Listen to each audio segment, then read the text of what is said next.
को बहुत स्पेस, जब हम कोई बात कर रहे हो ना मम्मी को स्पेस नहीं, ठीक है, पर ऐसा नहीं मम्मी अपने आप में बहुत कूल है, ये सब वो सब है फलान का। तो फिर हमको पहले तो ये हमारे घर का जो सिलाई है वो हमको ठीक करनी पड़ी कि ये स्टिचिंग ही गलत है भाई, ये निटिंग जो है ये बुनाई ही गलत है, इसकी चेंज करनी पड़ी। तो वो हमने कॉन्शियसली चेंज करी।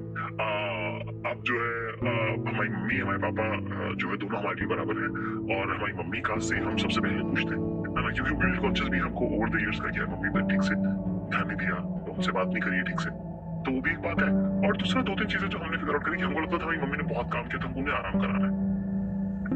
एक चीज जो बहुत मेरे ख्याल से बच्चों को लगती है, तो फिर हमने घर में हेल्प रखना चालू करी, और मम्मी को हमने बोला नहीं ये नहीं करोगे आप, हम करेंगे। और हमको बड़ा होता कि हम बड़े डिपेंडेंट थे मम्मी के, कि घर में घुसे तो मम्मी ही देगी खाना और लाना लिपका ऐसा वो सब। तो हमने खुद से खाना लेना चालू करा, तो हमारी मम्मी उदास होने लगी। आपको ये लगेगा कि कितनी डिपेंडेंट है मम्मी हम पे या हमारे इस काम पे, या हम कितना मम्मी को एक्सप्लॉइट कर रहे हैं कि मम्मी ही खाना देगी। पर हम सब ये रियलाइज नहीं करते कि हमारी मम्मी बहुत पावर भी ड्राइव करती है उस जगह से, उनका काम ही वही है घर में। तो जैसे ही हमको रियलाइज हुआ तो हमने वो बात छोड़ दी।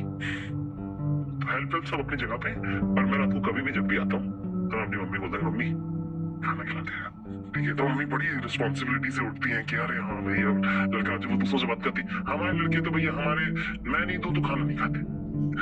और हम इस बात को बहुत प्रोपोगेट करते कि कल को कुछ खाया नहीं, मैंने कहा आप थे नहीं, आप सो रहे थे, तो फिर क्या करता, फिर अरे तो खा लेता, उठा लेता मुझे। क्योंकि उनका वो आपके माँ बाप बूढ़े इसलिए नहीं हो जाएंगे क्योंकि उनकी उम्र हो गई है, आपके माँ बाप इसलिए बूढ़े हो जाएंगे क्योंकि वो कुछ नहीं करते हैं।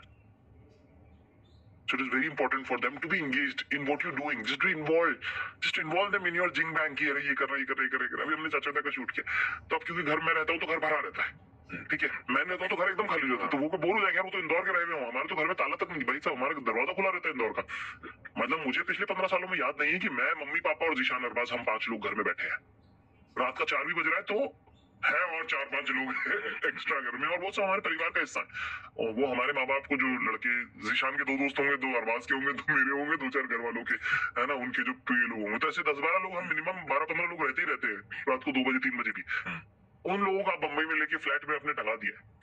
तो ये जो घर में जो महफिल रखना और ये सब करना, ये सब हमने और पापा मम्मी के लिए किया कि और चहल पहल रहती है, लोग आगे आंटी ऐसा, आंटी वो, ये वो। मम्मी हमारे खाने बनाने में इतना उनको वो है कि कुछ खाओगे तुम, वेज हो तुम, वेज बनाना, वेज, अरे यार वेज बना, ठीक है बनाती हूँ। तो इतना एंगेजमेंट उनका इतना अच्छा रहता है, और उनका हमको इतना पसंद है, और उसका असर उनकी सेहत पर दिखता है, उसका असर, क्योंकि अब जो काम कर रही है वो सारा ऑप्शनल है। अब वो प्रॉब्लम नहीं है कि भाई साहब पोछा भी लगाना, वो नहीं करेंगे तो नहीं होगा, काम तो सारा हो जाएगा, बहुत हेल्प है। और उनको इन्वॉल्व करना अपने सिस्टम में। जब ट्रायल चल रहा होता है हमारा कॉस्ट्यूम का कि ये कपड़े अच्छे कि नहीं अच्छे हैं, है ना, सब स्टाइलिस्ट हैं, बहुत पैसे लगते हैं, है ना, 10 ज़हीन लोग हैं हमारी जान पहचान में, ग्रुप में, सर्कल में, एक्टर्स हैं, एक्ट्रेसेस हैं, है ना, ये सब लोग बताने वाले बहुत लोग हैं हमको। पर हर बार वो कपड़ा पहन के बाहर पापा मम्मी से पूछने की, पापा कैसा लग रहा है, मम्मी अच्छा लग रहा है, वो उनको जो जॉय देता होगा, मुझे बहुत जॉय देता है।